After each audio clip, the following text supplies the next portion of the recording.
Okay, we're going to continue on here, chapter 12.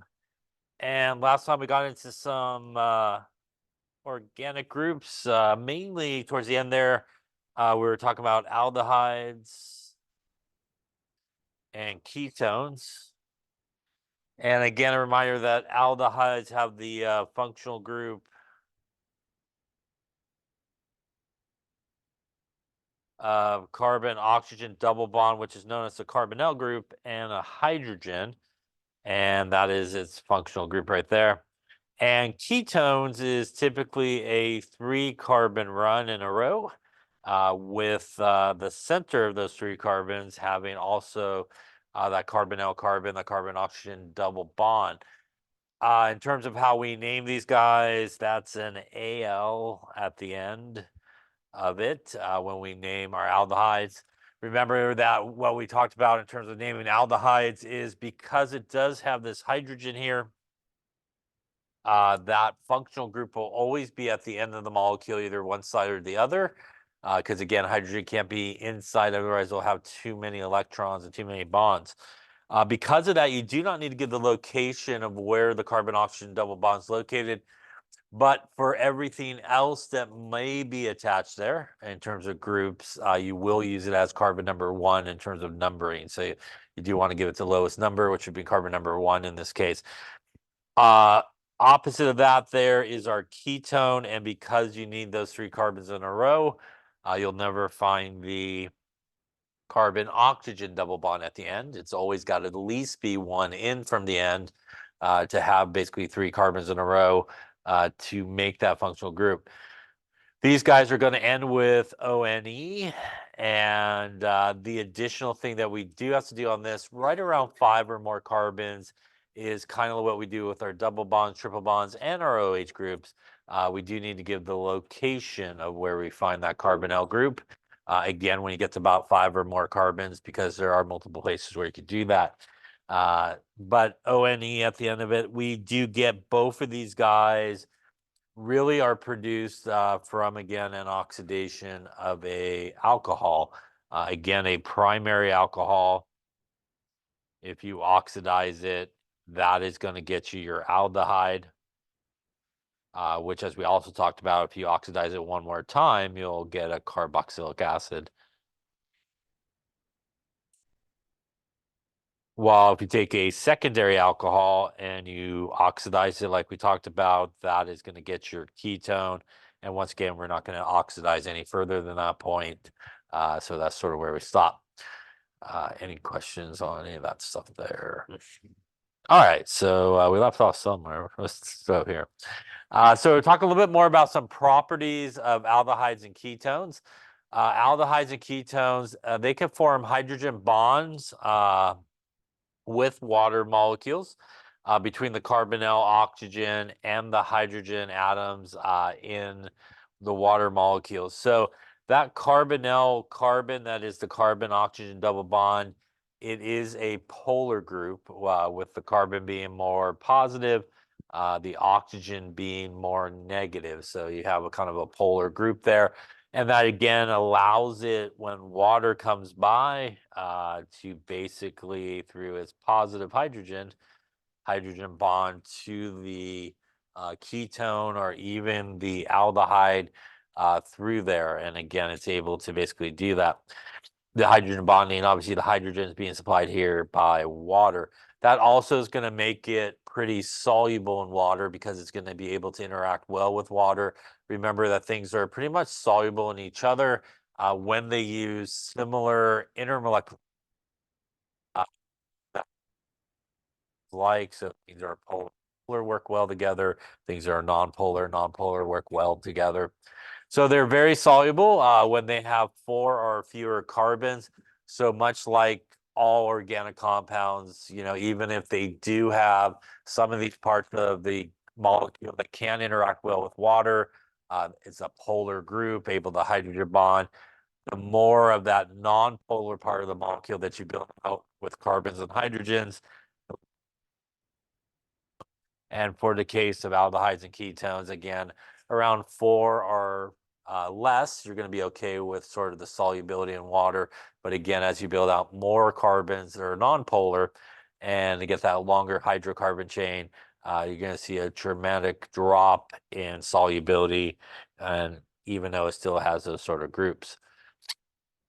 And that's what you can see here. We have our methanal, ethanal, propanal. Those are all aldehydes, up to 3 carbons, pretty much soluble in water. That's propanone, which is ketone, butanal, which is an aldehyde, butanone, which is also a ketone, also soluble in water. But you can see as you get to 5, we start getting slightly soluble, which usually means kind of like insoluble. It's leading that way. And then obviously we get to 6 where we get things that are going to be insoluble in water. So again, it just builds up too much of that nonpolar part. It gets too big. It doesn't allow basically water and everybody to get in there to interact well with each other. Important aldehydes and ketones, acetone, which is propanone, again, is used in nail polish remover and cleaning fluids. Formaldehyde, which is our methanal. And remember that that is a common name that's still used, and that's the simplest aldehyde. And it's obviously used in biology a lot to preserve specimens. Several other sort of aldehydes and ketones. Here are some benzene ring derivatives of it. So we got our benzyl aldehyde, which we find in almonds. That is a aldehyde group right there. This is basically vanilla, also has an aldehyde group. And here is basically cinnamon, and that is a ketone. Again, carbon, carbon, carbon. So 3 carbons in a row, giving you your ketone group here. And obviously, these are all attached to a benzene ring, hence some of the names that you see there. All right, classify each of the following as an aldehyde or a ketone. And why don't you also name them?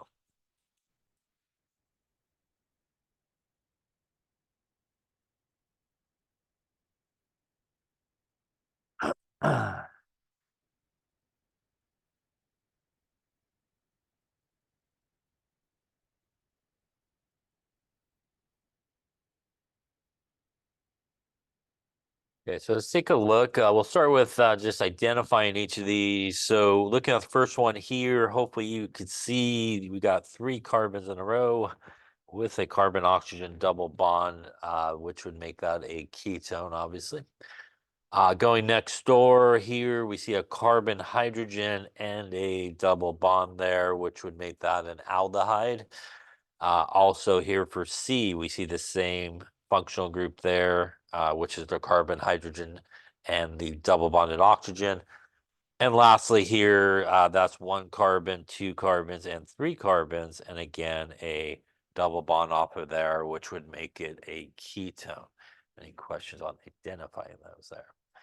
Now we have them identified. Let's give them a quick once over on the name. So clearly here, everybody's in a row. So 1, 2, 3, 4.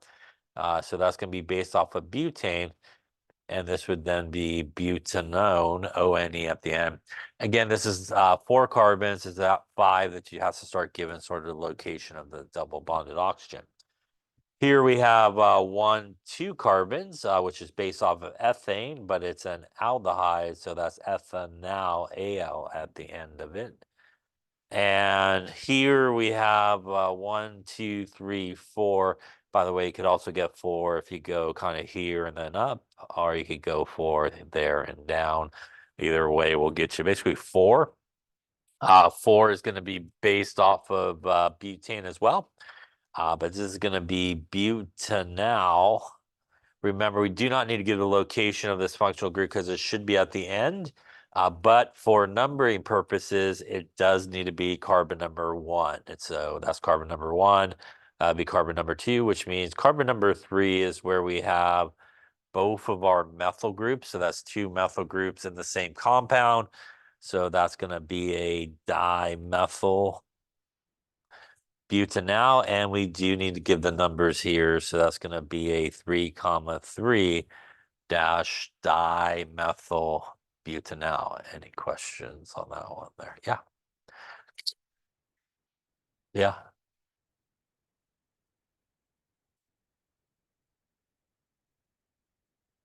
Technically, you don't need the two. I probably wouldn't mark it wrong, but just so you know, you don't really need the two until you get to about one more carbon. Around five is where it is. Because technically speaking, if you look at the one that's up there, which is butanone, and if you were going to give it a number, right, this would be carbon one, and this would be carbon two to give that the smallest number. Now, if you drew it the other way,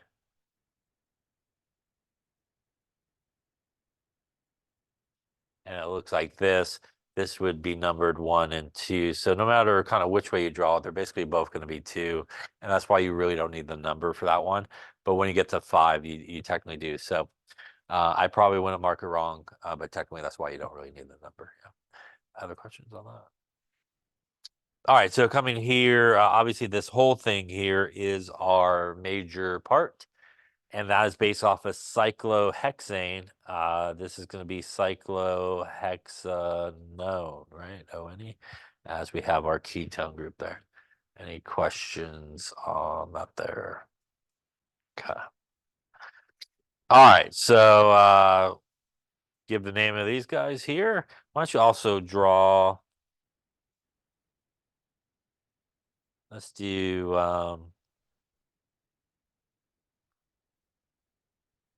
3-bromyl to pentanone.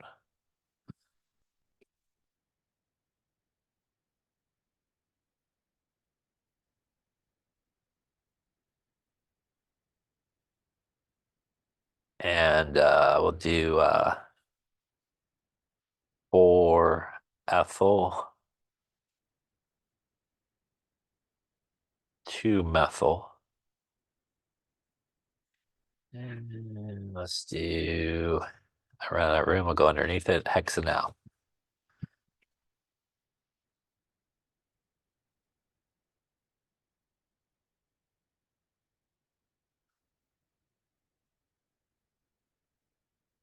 All right, so let's take a look. We'll start the first one here. Hopefully you can see carbon, carbon, carbon with the double bond. Obviously there's a ketone in case it doesn't tell you.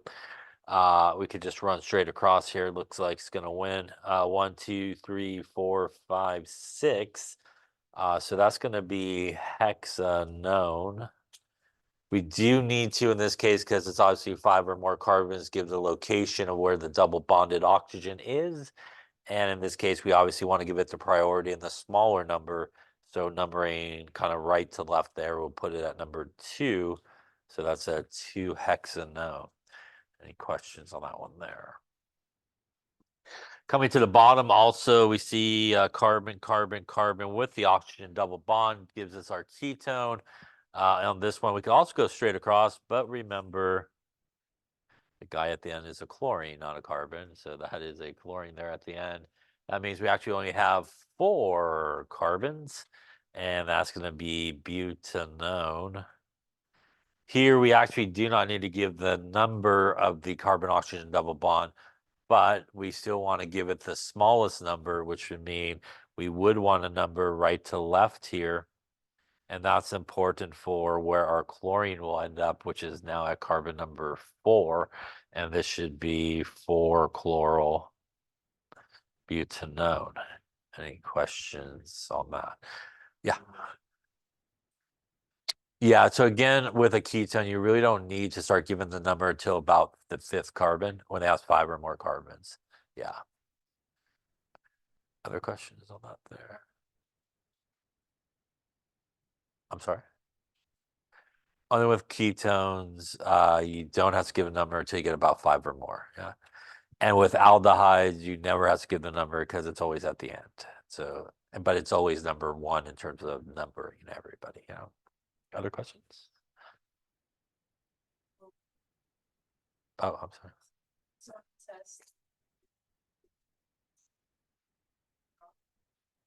So I said on this one, I probably wouldn't mark it off if you did.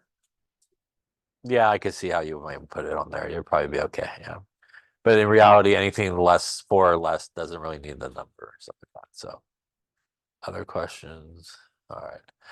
So If you put it on the 4, you're good. Don't put on anything less than 4 for sure. All right. All right. So let's draw some here. We're gonna go with pentanone. So the pentane is 5 carbons. So we'll start with that, which is 1, 2, 3, 4, 5. I don't know. Was that your question? Did you have a question as well? No? No? You got it? Okay. So we got 5, and ONE tells us it's a ketone, and here tells us it's that carbon number 2. So again, because you're drawing, you could go either way. I'm going to go left to right. So I'm going to call this carbon number 2 for me. Put my ketone group, which pretty much takes care of that. Because I went left to right, that means for me, carbon number 3 would be right about there. And now at this point, everything else is going to be hydrogen. So we'll go 3 there. This guy needs none. He needs 1. He needs 2. And he needs 3 in this case. Again, if you're going to do kind of a line structure, you would also start with 5. 1, 2, 3, 4, 5. And decide which way you want to go. So I'll go this way. And then for me, we'll go, that was number 3 there. You know. Any question at all on that one? Yeah.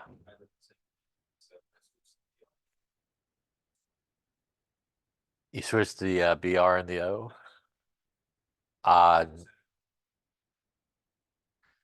if you drew, so this would be an acceptable picture. The other option would have been like this. So if you drew that, yes. If you drew anything else, then maybe some partial credit. I don't know. Yeah. All right. So it does depend when I look at it, and I try to figure out what was drawn there. Like, yeah. I would. If it just says to draw it, you could really do any type of, you could do expanded, you could do line, you could do condensed. If it does though, and the instructions specifically say, you know, draw the condensed structure or draw the line structure, then that's clearly obviously the one that you should draw. But if it just says draw, you can really draw it any way that you like. Other questions on that? All right. So we're gonna go hexanal here, which is an aldehyde, and that's gonna be 6. 1, 2, 3, 4, 5, and 6. Once again, you could put the aldehyde group at either end. So I'll just put it over here. And because I put it over here, clearly that's going to be carbon number 1 for me, where that group is located. Obviously, if you put it on the other end, that would be carbon number 1 for you at the other end. That means right next door at carbon number 2 would be a methyl group. And at carbon number 4, which would be right about there, we would have an ethyl group. And now we just need to fill in our hydrogens.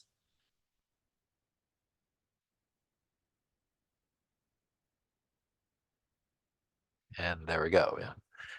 And again, if you line structured it up, we'll go somewhere. I'll go here, maybe right about there. 1, 2, 3, 4, 5, and 6. 1, 2, 3, 4, 5, and 6. You could draw that down. You could double bond that. And 1, 2, 3, 4, 5, 6. So 1, 2 would be a methyl. And then we would have an ethyl sort of group happening there. Something like that. Any questions on drawing these guys here or naming them? Okay. All right, so we did these, obviously. Good times. All right, we did that. Good times, bad times, sometimes we had. All right, let's talk about a couple of tests that are used. And these tests are typically used for the formation of carboxylic acid. So in relation to sort of what we've been talking about, really we will only get to sort of carboxylic acid from our primary alcohol. And that's going to be a sort of double oxidation move, first giving us our aldehyde. And once we have an aldehyde, we could oxidize it to our carboxylic acid. So in terms of functional groups, we're basically going from OH to our aldehyde group to our carboxylic acid, which looks like that. So that's basically what's happening there along the way. We can also get to a ketone through our secondary alcohol, oxidizing it, to our ketone. And again, in terms of functional group, we're going from OH basically to our ketone group. Will not oxidize to like a carboxylic acid or anything like that afterwards. So a lot of times you may use this test, and the next one we're going to talk about to try to determine whether or not perhaps you started with an aldehyde or a ketone. So it'll kind of give you that information. So one test is a tolerance test, and it actually uses silver, and it sometimes is referred to as the mirror test because the silver will oxidize aldehydes but not ketones. So the silver will be able to oxidize the aldehyde, basically this step, take the aldehyde to the carboxylic acid. Um, it will not do anything with a ketone. So if you do the tolerance test and it's negative, then you probably had a ketone. If you did it as positive, you probably started with an aldehyde in this case. So silver is reduced to metallic silver, which is why it's called the mirror test, because it'll make like a mirror in your test tube. That sort of silver color. So basically what's going to happen is this is going to oxidize. So this is our oxidizing agent. It actually gets reduced, and the aldehyde here gets oxidized. This is the oxidation that we talked about, where essentially, more complicated than that, but essentially we just pop an oxygen in there to make the carboxylic acid group. And we can see the silver is actually being reduced. It is going from, if you remember our little number line, it's going from +1 to 0. So it is becoming more negative and getting reduced in that case. So when you use this tolerance test, it is basically, if it is positive, it will tell you that you did have a aldehyde and it got oxidized to a carboxylic acid. So how do you know what you should draw if you were asked to draw the product of it? Is quite straightforward because you know it's an aldehyde, and if it does get oxidized, frankly, all you have to do is draw everything the same except just drop an O right there, and everything else stays exactly the same. So everything will stay the same. It'll make your carboxylic acid group. And that's really the only thing that changes. You're just kind of inserting an oxygen at that point. Now, another test, which is I think the one you guys do here a number of places, I think you might even did it with that dialysis bag experiment, which is the Benedict's test. And the Benedict's test uses the Benedict's reagent, which actually contains copper 2 ions. And copper 2 ions react with aldehydes, and they will also cause an aldehyde basically to become a carboxylic acid. So they will basically oxidize your aldehyde into a carboxylic acid. The copper will go from copper 2 to copper 1, and that basically takes it from like a blue color to an orangey, reddish, gross looking color, depending on how you mix it together, and a brick red color in an ideal situation. And again, that would be a positive for the presence of an aldehyde. Again, if you did not, or you had a negative test here, which means it probably will say blue, won't turn that reddish or orangey type color, then you probably had perhaps a ketone and not an aldehyde, is basically what's happening there. So as you can see here, if we just look at sort of what's happening on the bottom in this reaction in this positive test,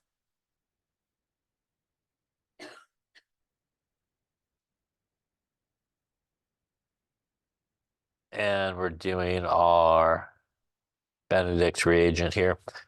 When we make our product, as I mentioned before, you can basically just copy exactly what you started with. If it is an aldehyde, it's going to make a carboxylic acid, and you can just roll exactly the way it is. All you have to remember is you make a carboxylic acid, so just need to insert an oxygen, basically. And everything else will remain the same in terms of what the product will look like, and it will make that carboxylic acid in this particular case. And here is an example of that, again, sort of what it starts with, and in my experience, it's a little bit more orangey sometimes than red, but it is a positive test when it does turn red. Again, negative test if obviously it stays blue, so nothing got oxidized. So again, if you see this, say in the lab, then that means you probably started with an aldehyde and you did make the carboxylic acid. If it did not turn that color, then you have probably a ketone you're starting with, and it did not make the carboxylic acid in that particular case. Any questions on the Benedict test there? So, so for example, if I had this guy here, we'll do.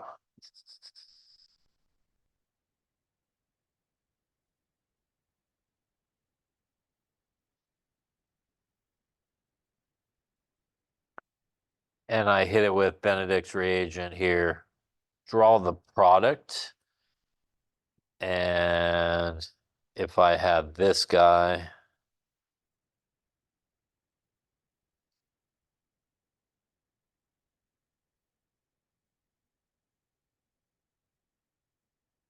and I hit it with Benedict's reagent, draw the product that you would get. Much the only thing that's going to happen is we're just going to insert basically an oxygen there. So I'm kind of out of room there on the right. I'm just going to draw it up on top here. So we basically could just copy everything that's there. Exactly the same. And one more.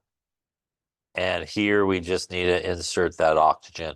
And that will make us our carboxylic acid. Once again, this is the only thing that changes as you go through a oxidation of an aldehyde to a carboxylic acid. Basically just drop an oxygen in there to make the functional group. By the way, this aldehyde here is what name? This is 1, 2, 3, 4, 5. That is pentanal. This makes the carboxylic acid, which also has 5 carbons because nothing changed. So that's based off of pentane. And since this is a carboxylic acid, the way we name those is we go oic acid at the end, drop the E. So this is pentanoic acid, basically. So I just put OIC acid at the end of it, and it kind of stays the same as the alkane name. Any questions on that there? All right. This guy here, this is a ketone, which means not going to react with it, right? So again, it will only react with an aldehyde, so you'll get no reaction there in this particular case. Any questions on that there? All right, so we talked a little about the reduction of aldehydes and ketones the other day when we were kind of talking about the oxidation steps, but just to go over it again, we can get to, again, an aldehyde and ketone, as we talked about, by the oxidation of a primary alcohol or a secondary alcohol. And oxidation reductions are opposites of each other. So if you're kind of going in the other direction, backwards from the aldehyde back to the alcohol, that is a reduction reaction. And aldehydes and ketones are reduced by sodium borohydrate or hydrogen. And it kind of works pretty much when you're going from the aldehyde or the ketone, and you add some hydrogen, for example, to each of them. The place where it changes is right here at our double bonded oxygen, basically. And this is pretty much the exact same thing that happens with the addition reaction of hydrogen when we have like an alkene. So when we have an alkene, as we talked about, you got your carbon-carbon double bond, you add some hydrogen. In order to add that in, all we have to do is make that double bond into a single bond, right? And add a hydrogen to each. This works the same way. The only double bond there is that double bond. So in order to make room for things coming in, you got to get rid of the double bond. So in this case, what would happen is you would basically make that into a single bond and basically add a hydrogen to the oxygen and add a hydrogen to the carbon. So very similar to what happens with the alkenes when you do the hydrogenation reaction. And this is the opposite of basically the oxidation reaction of your alcohol. So for example, if we took this guy here,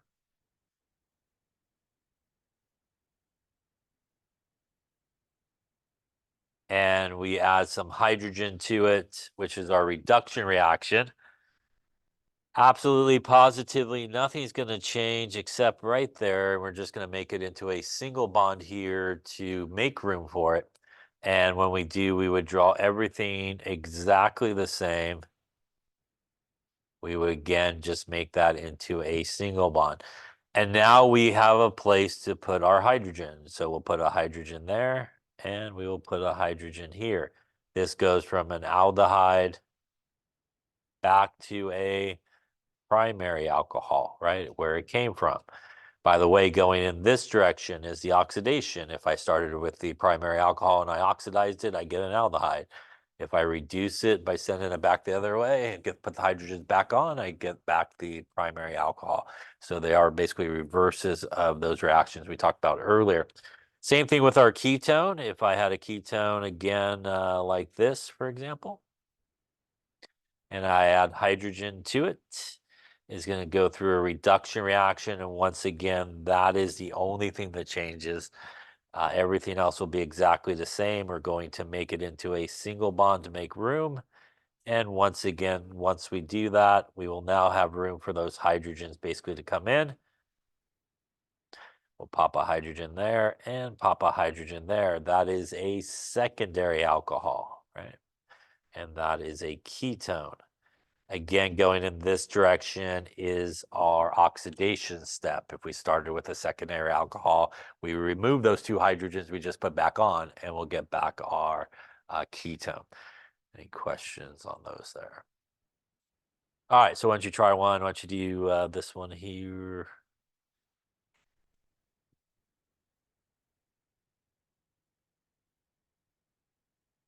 Once again, that is the location that changes.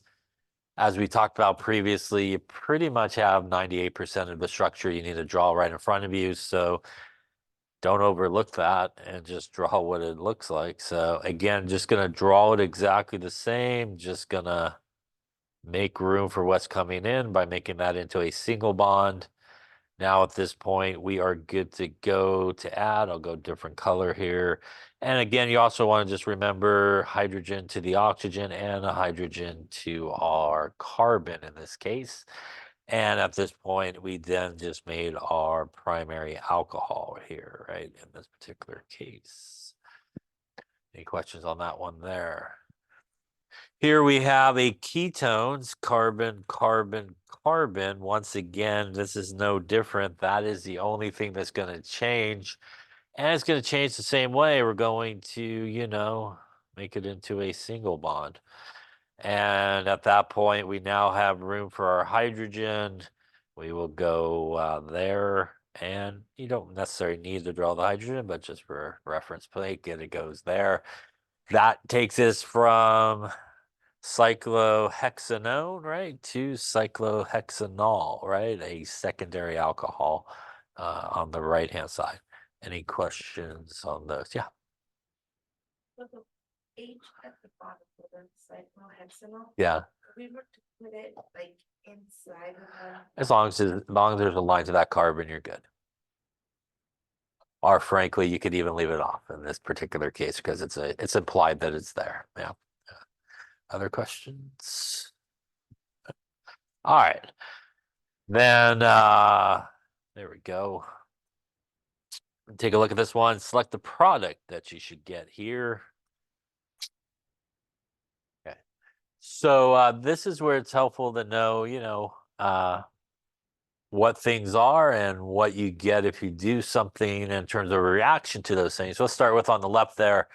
What type of organic compound is that? That is a alcohol, yeah. As we have our alcohol functional group right there. We know we have a few different types of alcohols. So more specifically, this is what type of alcohol? It is a secondary alcohol because this carbon that has the OH is attached to two others. So now that I have a secondary alcohol and I oxidize it, I should know that I should get what if you oxidize a secondary alcohol? You should get a ketone, which makes the multiple choice part pretty easy because there's only one ketone there. So I'm going to go with it's got to be this one, right? So these are things you want to think about, right, as you're going through it. By the way, what's happening here is the oxidation where we lose the hydrogens, right? So the hydrogens are going to come off as we talked about. This hydrogen here attached to the oxygen and the hydrogen attached to the carbon that's attached to the oxygen. That's going to come off and give us our H2. And what's left is pretty much what's there, except I do need to now make that a double bond because I removed those hydrogens. And that is how we get to our ketone in this case. By the way, if I throw an arrow going this direction, that is the reduction reaction, right? If we started on the right and went to the left, that would be the reduction. Any questions on that one there? All right. Select the proper products for I, I feel like maybe the arrow got out of place there. I feel like this should be B. And this should be C. There you go. Try that. All right. Okay, so we'll take kind of the same approach. We still have an alcohol here, but we have a different type of alcohol. This is a primary alcohol, as this carbon is attached to one other carbon. And that means when I oxidize a primary alcohol, the first time I get a aldehyde, as we've been talking about. And since in this case there's only one aldehyde here, I'm going to go with 3 should be the picture right there. And we also know that if we take an aldehyde then and oxidize it, we actually end up with a carboxylic acid. And that is this guy right here. And that would be number 4. Remember the difference between these two as you go oxidize it is just that oxygen. So that is the only difference that happens in that particular case. By the way, this is 1-propanone, right? Propanol, sorry, 1-propanol. And this would then be propanal. And this is 1, 2, 3 carbons. This would be propanoic acid. That'd be propanoic acid there. So 1-propanol, primary alcohol, oxidized to an aldehyde, propanal, oxidized to a carboxylic acid. Again, in terms of the name, just OIC acid at the end of it for the carboxylic acid. Any questions on those? So again, it's sometimes helpful to know, if you take this and do this to it, you get this guy, and that will help sort of in the drawing. All right. Let's see here. Give the primary product of the reaction of 2-propanol when it gets oxidized and also when it gets dehydrated. So see what you come up with here. Alcohol, and that's 3 carbons would be good. And 2 means the OH group there is on the second. So we'll just do a little bit of that. And I'll just draw those guys out there. All right, so we got something like this here. We're going to oxidize it. And again, this is a secondary alcohol, which means I should get a ketone. And I get a ketone by removing those 2 hydrogens, keeping everything else the same. But to make me into a ketone, I do need to double bond that up and do a little hydrogen here, right? So I end up with my ketone. Any questions on that there? Obviously, as we've been talking about, the reduction reaction would be starting on the right, going to the left. Obviously, they reverse that. Dehydration time. So dehydration here, we're going to start with the same alcohol. And dehydration means that we are going to remove, basically, you're going to heat it, going to remove water, right? And water is OH, so that's got to come off. In this case, we do get the hydrogen from a carbon next door, not where the OH is attached. So In this case, the carbon on the left and the carbon on the right both have the same number of hydrogens, so it doesn't matter which one you take it from. So I'm just going to take one hydrogen from there. So I'm just going to borrow a hydrogen off of that guy. And when I do so, I will get a CH3. I will have my CH, or you could draw CH if you want. And now I do need to put a double bond in there. And I did take a hydrogen off of there. And we will get water in this particular case. Yeah. Any questions on that one there? You obviously could have double bonded it to the other side. It would be the exact same thing. Here we're going from our secondary alcohol to an alkene, right? Yeah, in this case. Any questions on those two? All right, write the structure and name your product when each of these are mixed with the Tollens reagent. So see what you come up with here.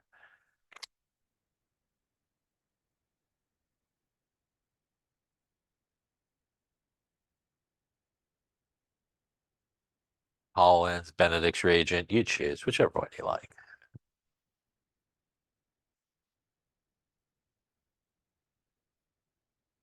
We're basically talking about oxidizing, right? And we're going to start with butanal. Al tells us it's a aldehyde, and butane is 4 carbons. So we got something that looks like this, perhaps.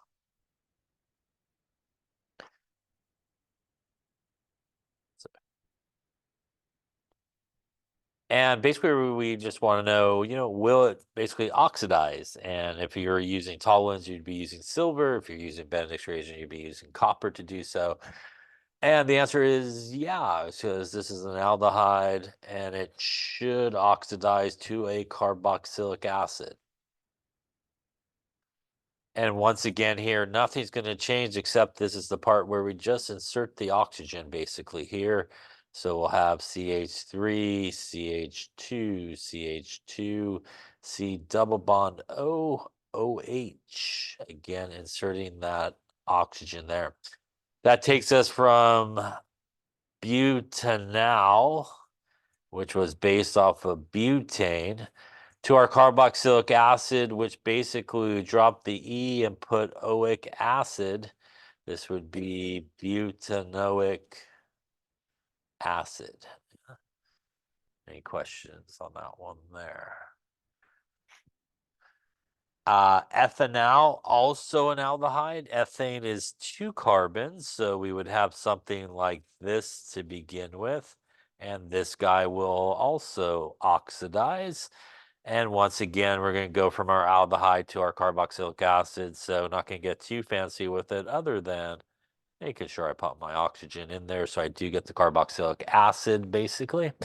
And this goes from ethanal to our carboxylic acid, which is known as ethanoic acid. Again, oic acid, also known as acetic acid, also like the major component in vinegar, basically, is that guy right there. Yeah. Any question on those two? What about the last one? That's a ketone. Will my ketone oxidize?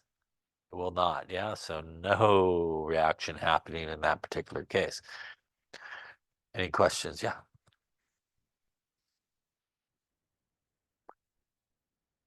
They do not because they don't oxidize the carboxylic acid, and that's sort of what is necessary is the ability of it to basically be oxidized to that carboxylic acid. It can't really do so because it's kind of missing a hydrogen there on the carbon. That's sort of necessary for that process. Although we talk about just popping an oxygen in there, there's a lot more to it than that, but it's kind of needed for that. So it won't go any further than that.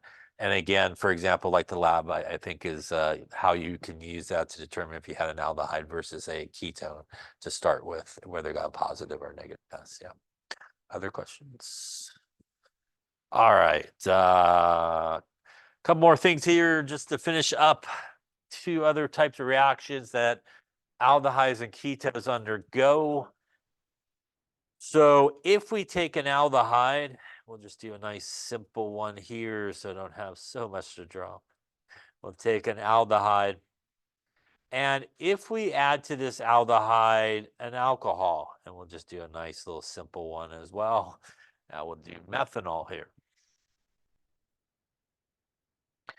If you take an aldehyde plus an alcohol, you're going to get a reaction that's going to occur, and you might not be super surprised as to where that's going to happen, but just in case you're not sure, it's going to happen right at the same spot. Aldehyde pretty much at that spot. Remember that that carbonyl carbon is actually a polar, with the carbon being more positive and the oxygen being more negative. And that's the alcohol actually. You can think of the alcohol as actually this oxygen containing group, so this oxygen carbon group, a negative group. And you can think of the hydrogen like a normal hydrogen, which is a positive. Alcohol to an aldehyde is, we obviously, just like we've done before, we need to get rid of the double bond to make room for what's coming in. So both of those things are going to come in. We're going to just get rid of the double bond. So once again, you're just going to draw it exactly the same as we've done before. Again, making that into a single bond so that we have room. And this is where understanding, for example, that the carbon is more positive and the oxygen is more negative here. So if you had to make a guess, which one ends up on the carbon? The negative guy or the positive guy? Yeah, opposites attract. So that negative oxygen carbon group is going to end up over here on the carbon. And the negative oxygen is going to be attracted to the positive hydrogen and make that right there. And that's where both of those guys are going to end up. This guy that we just made has a special name. This is what is known as a hemiacetal.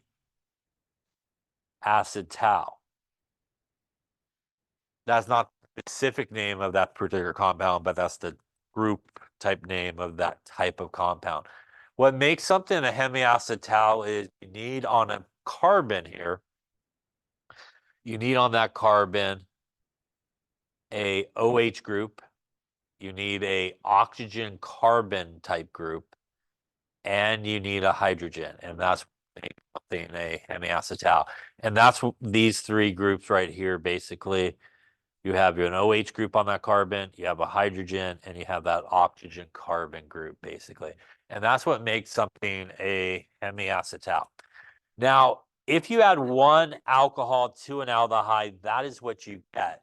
If you add a second alcohol, you would be starting with your hemiacetal. And it could be the same alcohol or it could be a different one. We'll just use the same alcohol here.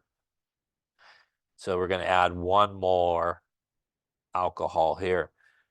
Now, what happens in this case is the alcohol is going to add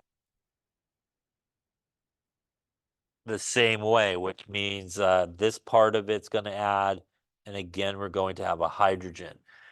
The difference at this point, though, is this hydrogen is going to go hook up with the OH. And when you have hydrogen,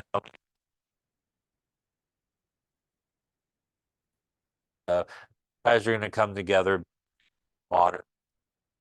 The fast organicness is what's known as a nice leaving group because it will leave then and go off of the molecule basically at that point. And you will make water. And what that does now is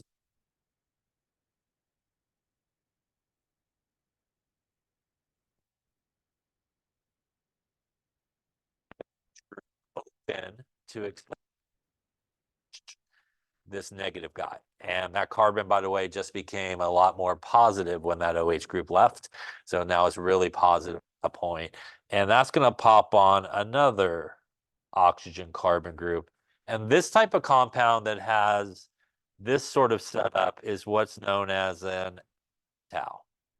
And what makes up something an acetal is on that carbon, you have two oxygen carbon groups and a hydrogen.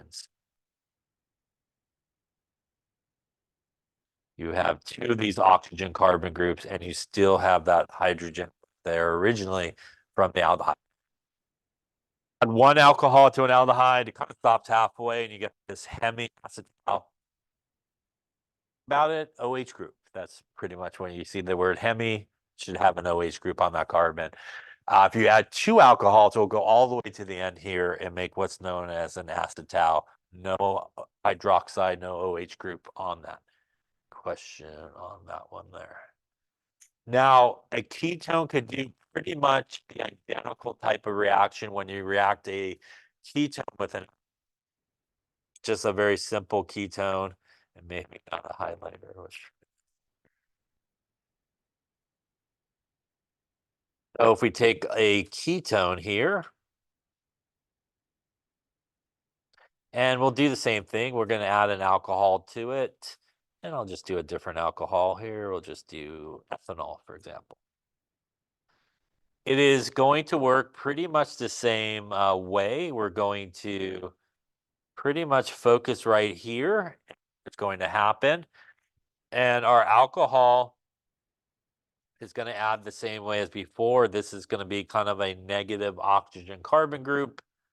And we'll have our H plus. Once again, this is more positive. That's more negative. With the aldehyde, it's going to be exactly the same, except again, we're going to make that double bond into a single bond. So we're just going to make that guy into a single bond. And what that does now is it allows room for both of these guys to come in. They're going to come in the same way with the oxygen being more negative. It's going to take the hydrogen, and this guy is going to grab that oxygen carbon group from the alcohol. Now, this is what is sometimes referred to by books as a hemiketal.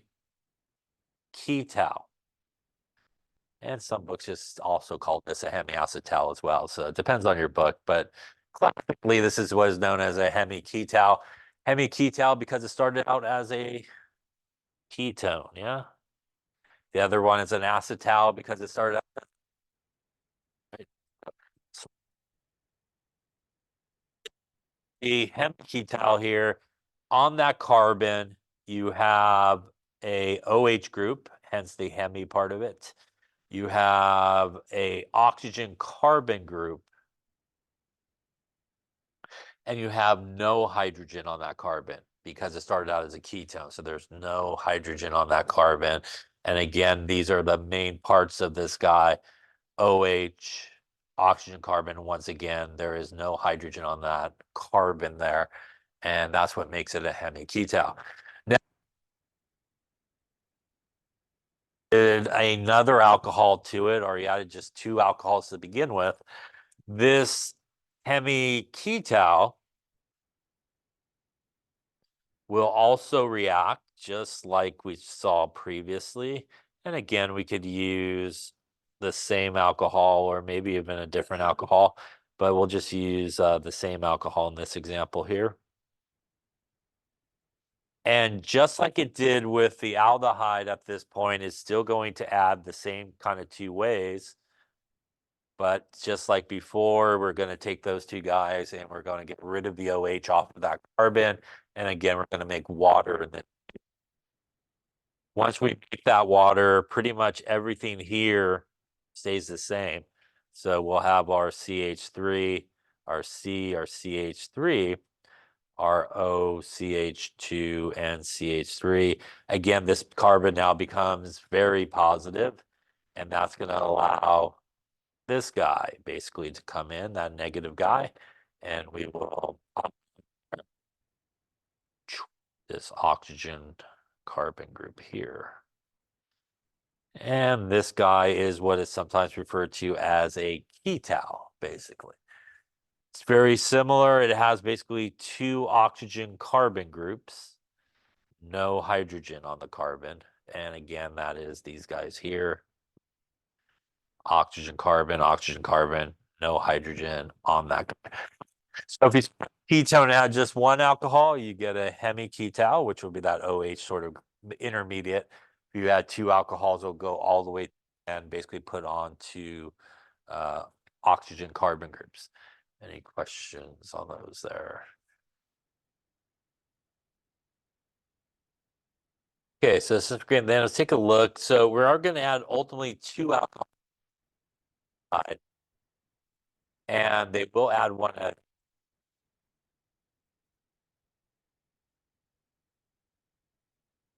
And again, we will take our double bond and make it a bond. That's now going to allow alcohol to add in these 2 parts as we talked about. Again, here the hydrogen will end up negative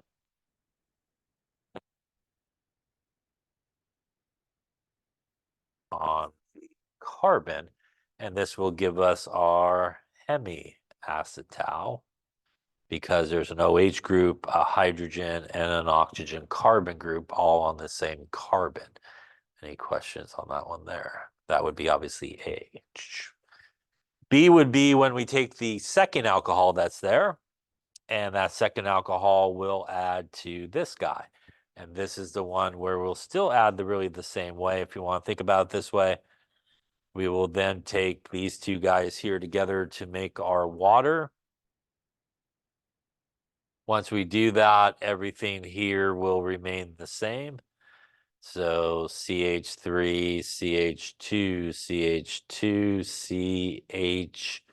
CHOCH3. That leaves this part left, which will come on to the carbon. Draw it in different color here. And that will get us to our acetal, which is 2 oxygen carbon groups and a hydrogen on the same carbon. Any questions on that one there?